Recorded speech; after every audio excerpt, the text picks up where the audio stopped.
Hi everyone, I'm Dr. Cheng. I'm the obstetrician and gynecologist in Dongxing Hospital. So today we're going to talk about assisted vaginal birth.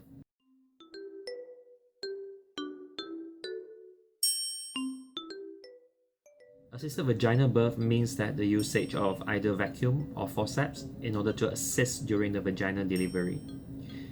Most of the time, this procedure will be done in the emergency settings, and therefore there is limited time for us to explain about the procedure. So it is best for us to discuss about them well in advance. So first of all, let's look at the statistics. About 10 to 15% of all women give birth by assisted vaginal birth. So if this is your first baby, you have about 1 in 3 chances of requiring assisted vaginal birth. Assisted vaginal birth can be carried out for the baby or for the mother.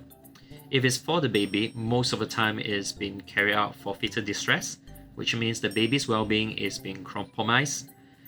This can be detected by the baby's heartbeat pattern during the monitoring, or the presence of thick meconium in liqua, which means the baby has already passed motion.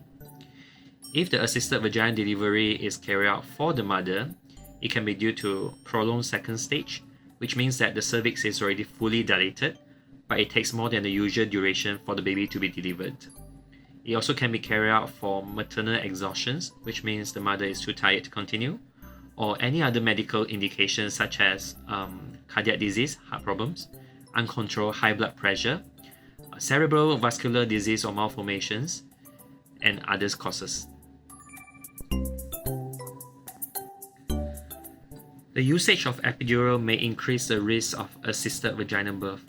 There are a few ways that can help to reduce the risk of assisted vaginal birth. One of it is the continuous support by the partner during the labor. So we do encourage husband to be around during the labor and provide continuous support. If you are not using any epidural, lying upright or lying by your side when your cervix is fully dilated helps.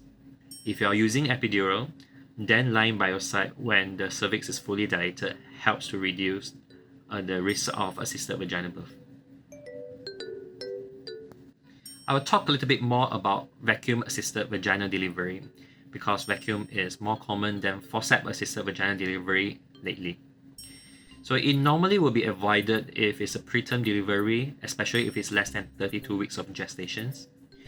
And generally speaking, if there is no evidence of progressive descent, which means that every time when the doctor is pulling and the baby is not really coming down, normally it will be discontinued. So a maximum of 3 pulls to bring the baby's head into the perineum, and another 3 additional gentle pulls can be used to ease the head out of the perineum. However, during the procedure, if the vacuum pops off, and if it happens twice, normally the procedure will be abandoned. The time for the decisions to delivery is normally around 15 minutes. That means that the time the doctor decides to proceed with a vacuum-assisted delivery to the time that the baby is delivered should be less than 15 minutes. Before the assisted vaginal birth is carried out, there's a few safety criteria to be met. First of all, the doctors must perform a full abdominal and vaginal examinations. This is to make sure that the cervix is indeed fully dilated and the membrane is ruptured. The baby's head has to be low enough, and we have to make sure that we know the positions of the baby's head. There must be no sign of obstructed labor, and the pelvis of the mother is deemed to be adequate.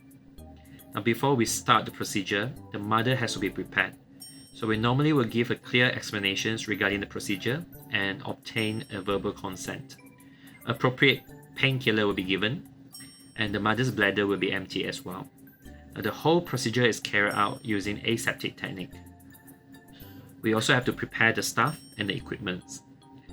The operator, which is a doctor, must have adequate knowledge, experience and skill before we start with the assisted vaginal birth. We should have adequate facilities around, and we must have a backup plan. So for example, if the assisted vaginal birth fails, there must be facilities available for us to carry out an emergency cesarean sections. The pediatricians, which is the doctors for the baby, has to be around as well. Assisted vaginal birth is more likely to fail if the maternal BMI is more than 30, the mother's BMI is more than 30, if the mother has a short stature, or if it's a clinically big baby, or if the baby's face is facing upward. So during the procedure, the doctor will assess if there is any need for episiotomy. Episiotomy is a cut over the perineum and posterior vaginal wall in order to avoid any extended tear downwards which may injure the anus sphincter or the rectum.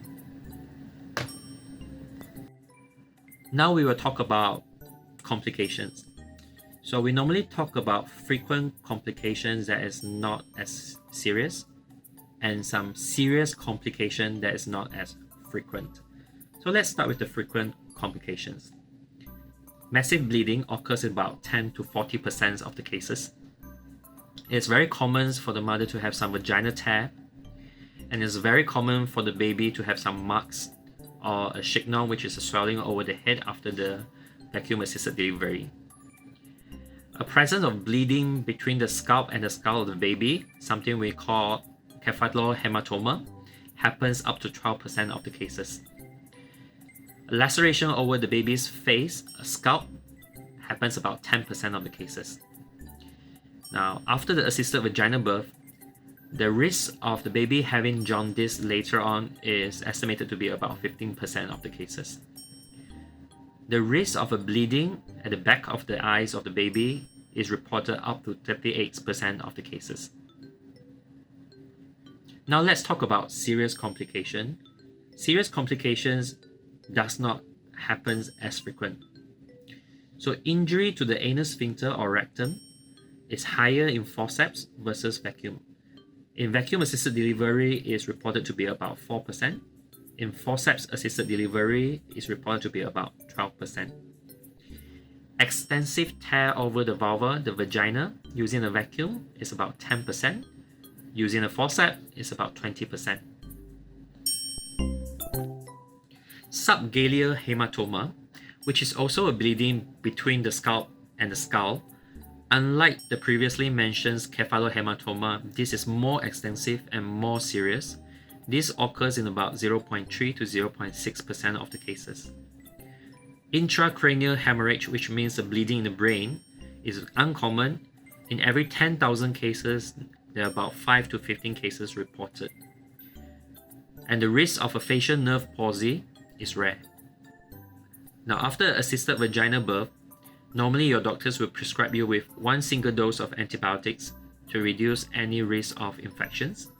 You will be given regular painkiller, and you will also be monitored to watch out for any risk of urinary retention, which means a difficulty to pass urine after the assisted vaginal birth.